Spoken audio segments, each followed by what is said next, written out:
xubno ka mid ah mujaahidiintii SNM xildhibaano madax dhaqameed cuqaal qurba joog iyo dadweyne kale ayaa maanta ka qayb galay furitaanka taalooyin lagu xisi doono mujaahid maxamed xaaji muuse haragwaafi iyo mujaahid xamud ibraahim oo ka mid ahaa mujaahidiintii SNM labadan taalo ayaa laga hirgeliyay deegaanka Awbarkhadle ee bariga magaalada Hargeysa mujaahid ibraahim dhagaweyne xildhibaan maxamed yuusuf waabeeye xildhibaan maxamed faarax qabile iyo xubno kale oo ka mid ah mujaahidiintii SNM oo halkaas hadallo kooban ka jeediyay ayaa ugu horeyn ugu duceeyay in ilaahay naxariis janno ka waraabiyo labadan mujaahid iyo guud ahaanba mujaahidiintii SNM ee naftooda u horay dib u xoreyntii dalka iyo sidoo kale taariikhdii labadan mujaahid ku lahaayeen halgankii hubaysnaa bulshadii kala duwaneyd ee halkaas ka hadashay ayaa waxay aad ugu mahadnaqeen mujaahid maxamuud wadaad oo isagu hirgeliyay labadan taalo u faataxeeya dhammaan aynu faataxayno isagii mujaahidiintii maxamed xaaji muuse haragwaafi oo ahaa raggii ugu qiimaha badnaa ee ilaahay halgankan ku galaday ee wax ka taray ee qiimaha badnaa taaladiisii inaynu inteenna oo raggii goobjoogga ahaa ama mujaahidiintii uu xukumi jiray ama uu taliyaha u ahaa ilaahay nagu sameeyay mahadnaqaynaa aynu alxamdulilaahi rabbil caalamiin waxaan ku ciidankii aan habeenkaa ka dabageeyay ciidamadii faqas ahaa ee raggaa laayay haragwaafi waa ninkii xasuusanaya ninkii kala haragwaafi ahaa ninkii habeenkii xarada ku galay ay yaabeen in ciidan ka daba tagay iyaguna waxba jabisay ma israaceen ciidankii aan dhaqaajiyey wuxuu ahaa ciidankii haragwaafi watay xaamudiyana maalintaas meydkooda isagii lixdood bannaanka yaalla dagaalku habeenkaa jinsiga ka carar ilaahay ha u naxariisto maxamed xaaji muuse jaabac haragwaafi oo aynu maanta xusayna kaabadaas oo ahalkii uu ku geeriyooday waxaan u mahadnaqayaa mujaahid maxamuud wadaad oo runtii ahaa raggii ay saaxiibada ahaayeen kaabadani waxa ay munaafic u leedahay ubadka soo koray ee maanta aan garanaynin haddii waddanku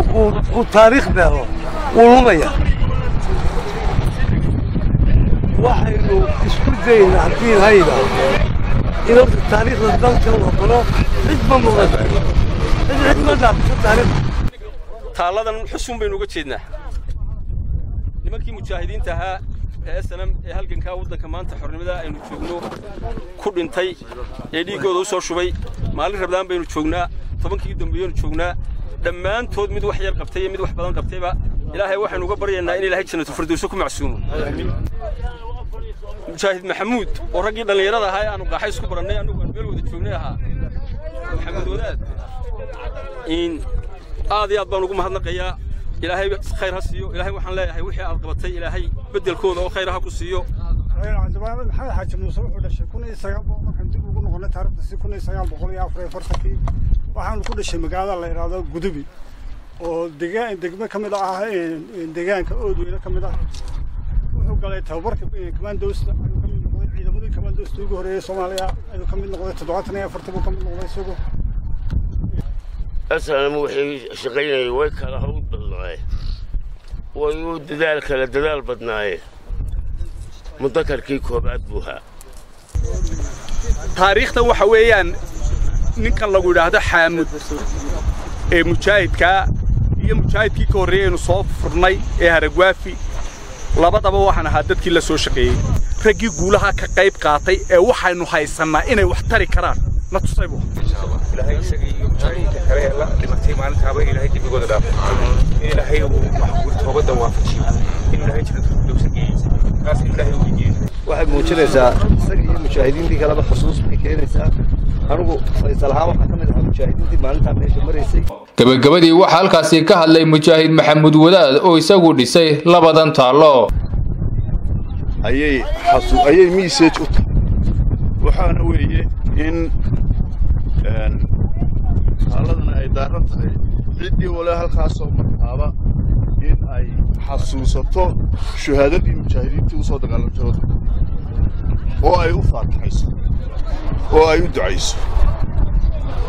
waxa kale oo ay taaladani muujinaysaa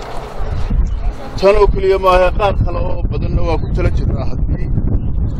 alla ka dhigo ilaahay nala qabto waqtiga inoo saamay soo maray Hargeysa waa laga soo sheekeeyey waxa aan ku daray oo keliya aniga waxa igu jirtay qorshaha markii aan halkan ka taagay kaabada halka dhinaciisa inaan ka taago kaabad kale oo tii lixle Maxamed Jiciir oo Axmed TV-ga qaranka Soomaaliland magaalada Hargeysa.